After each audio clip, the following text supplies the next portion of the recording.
शिक्षक साथियों का वंदना मैडम का नमस्कार। आज मैं आपके लिए कोर्स वर्क की प्रश्नावली लेके आई हूँ। चलिए शुरू करते हैं।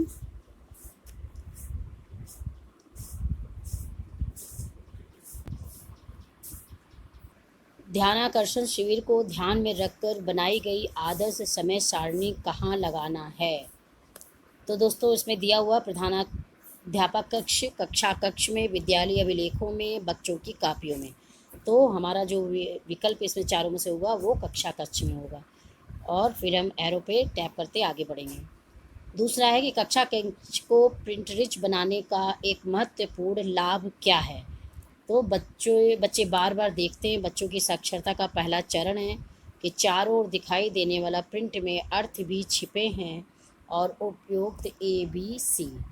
तो इसमें जो है बच्चे जो है कक्षा कक्ष को प्रिंट रिच बनाने के लिए महत्वपूर्ण लाभ क्या है। तो मेरे हिसाब से ये सारे ये जो है सही है, तो हम उपरोक्त पे टिक लगाएंगे और आगे बढ़ जाएंगे।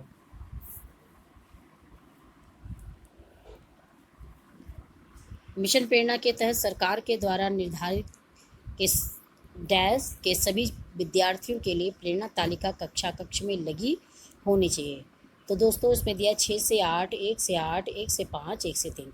अभी तक हमारी 1 से 8 तक की जो है मिशन प्रेरणा के तालिका नहीं आई हुई है, बल्कि हमारी जो 1 से 5 तक तालिका आई है तो हम 1 से 5 पे लगा देंगे और एरो में आगे बढ़ा देंगे।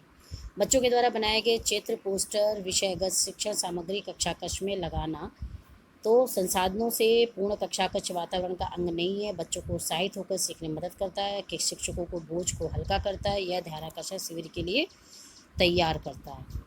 तो इन चारों में से दोस्तों जो है इसमें बच्चों को उत्साहित होकर के सीखने में मदद करता है। इस पर आपको लगाना है और एरो को टैप कर देना है। नेक्स्ट हमारा क्वेश्चन है कि एक ऐसी कक्षा जिसकी दीवारों पर रंगारंग प्रेरणादायक है, पोस्टर्स, चार्ट पेपर, अन्य रोचक प्रिंट सामग्री से भरपूर है, बच्चों की जिज्ञासा व दैनिक अनुभवों को अभिव्यक्ति के अवसर सृजित करते हैं। क्या आप इस कथन से सहमत हैं? परिषदीय विद्यालयों के लिए निरर्थक है, असहमत है या प्रेरणा लक्ष्य को पूरा नहीं करते हैं। तो सहमत हैं, इस पर हम कर देंगे और आगे बढ़ जाएंगे। नेक्स्ट मेरा क्वेश्चन है कि संसाधनों से परिपूर्ण कक्षा कक्ष वातावरण निर्माण करते समय शिक्षक को ध्यान रखना चाहिए क्या? कौन सी बातों का? तो कक्षा कक्ष प्रासंगिक चित्रों, चार्टों, पोस्टर्स, आकृतियों से युक्त हो, बच्चों के स्थानीय परिवेश से जुड़ी हो, लर्निंग आउटकम की प्राप्त में सहायक हो। तो मेरे हिसाब से ये पूरा होगा, तो उपरोक्त सभी पे टिक करेंगे, आगे बढ़ेंगे। लर्निंग कॉर्नर से आप क्या समझते हैं? बच्चों का कोने में बैठकर पढ़ने का स्थान। कक्षा एक कोना बच्चों को पढ़ाने के लिए अभिप्रेरित करने सुनिश्चित करना। शिक्षक की कुर्सी एक कोना में रखना, या शिक्षक कमज़ोर बच्चों को एक कोना में बैठाते हैं। तो मेरे हिसाब से दोस्तों इसमें कक्षा का एक कोना जो बच्चों को पढ़ने के लिए अभिप्रेरित करने हेतु सुसज्जित करना। तो ये होना चाहिए, इस पर लगाएंगे और आगे बढ़ जाएंगे। एक विद्यालय के आदर्श कक्षा कक्ष की कुछ प्रमुख शिक्षण सामग्री क्या है?